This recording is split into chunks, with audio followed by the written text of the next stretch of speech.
Assalamualaikum warahmatullahi wabarakatuh. Waduh, gara-gara ngelihat baju saya hijau gini ya. Ini hijaunya apa coba? Hijaunya Persikabo. Wah, langsung pada kepikiran Ciro jadi enggak? Ciro jadi. Gini ya teman-teman ya. Lagi-lagi saya tekankan, saya enggak membahas mendahului manajemen Persib ya terkait transfer rekrutmen. Nanti teman-teman lihat aja rilis resmi dari Persib ya langsung.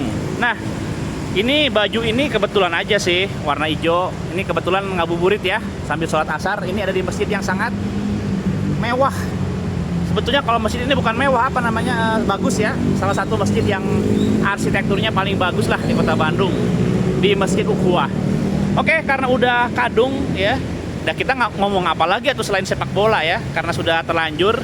Dan juga ini ngomongin ijo-ijo gini ya, ini ada yang menarik ya, tentang tagline atau slogan dari Persib bahwa biru itu hijau yang baru ya. Jadi kemarin udah ditegaskan tentang para pemain Persebaya ya, singkatannya apa? RKRI, Ricky Kambuaya sama Ahmad Irianto.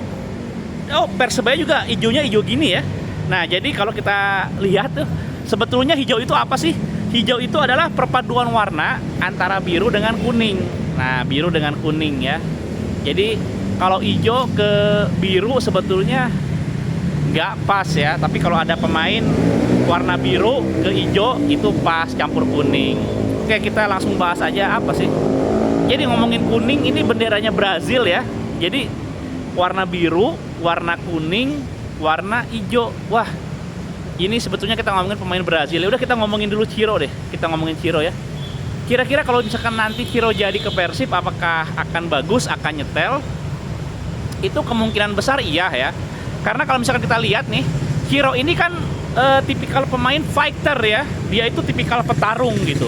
Jadi yang saya harapkan sebetulnya, ketika nanti pemain-pemain lain misalkan ya, rekan-rekan timnya ini bermain nggak bagus, di bawah performa terbaik, Ciro tetap bisa main bagus gitu. Ini agak beda karakter ya dengan David da Silva. Jadi walaupun David da Silva ini dia bisa lah syuting jarak jauh, bisa ngebuka ruang, tapi David da Silva ini kan tipikal finishing ya, tipikal penyelesai umpan. Jadi kalau ada umpan-umpan bagus, dia heading bisa bagus, ada bola daerah bisa dia kejar langsung syuting ya, itu David da Silva.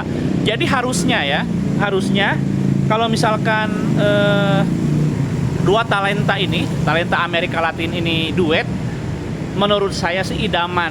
Jadi kalau musim kemarin kan menjelang akhir musim kan Bobotoh ID sempat nanya tuh, pinginnya duet itu tahun depan siapa gitu ya. Itu nyaris tidak ada yang ingin dipertahankan DDS sama Bruno ya, nyaris tidak ada. Tapi kalau satu dibuang itu banyak yang nyebutin ya. Pilihannya itu antara Bruno sama Ciro atau Ciro sama DDS. Nah, lebih banyak yang milih DDS sama Ciro. Ini kayaknya Bobotoh pada pinter ya. Terus kalau misalkan kita lihat daya dobrak ya, kita ini jangan lupa nanti Persib punya gelandang mewah loh ya. Gelandang mewah, gelandang maut dan teruji. Kita punya 2K. 2K itu apa? Itu Klok sama Kambuaya. Ini dua-duanya timnas ya, pemain timnas. Apalagi kemarin kabar terakhir kan katanya Mark Klok juga udah bisa main buat tim nasional ya. Jadi walaupun naturalisasinya udah beres kan, ada beberapa hal yang membuat dia itu masih belum memperkuat timnas. Nah, kemarin katanya udah bisa dia memperkuat timnas ya. Jadi nanti Persib ini ada 2K, Kambuaya, Klok ya. Itu juga kemungkinan nanti kalau di tim ideal timnas main, mereka juga main bareng. Ini diaplikasikan ke klub. Wah, menurut saya ini salah satu yang terbaik di Indonesia ya. Kalau misalkan gelandang ini bisa main bareng.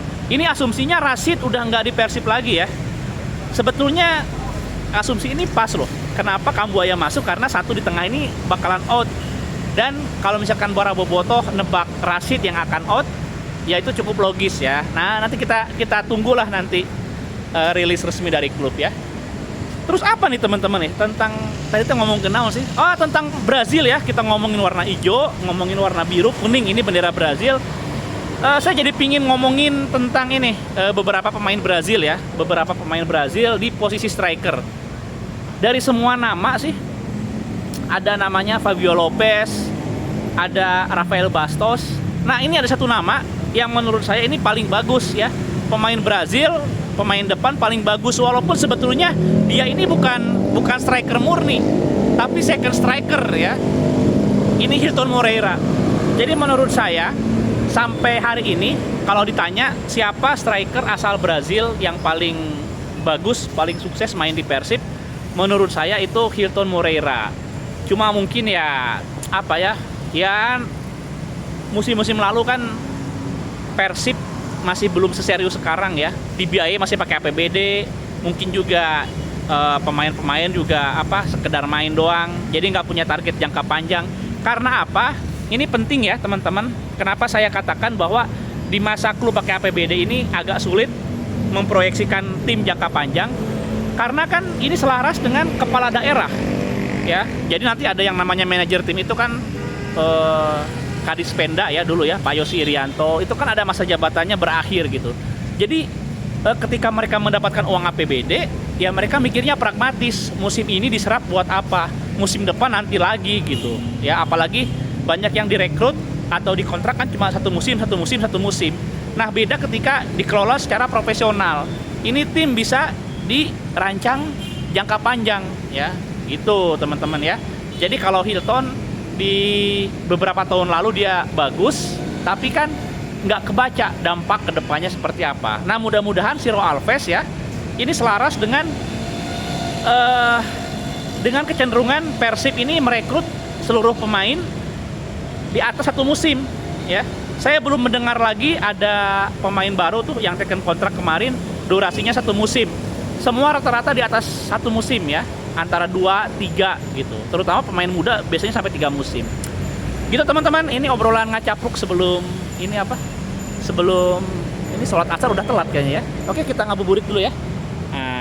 Assalamualaikum warahmatullahi wabarakatuh.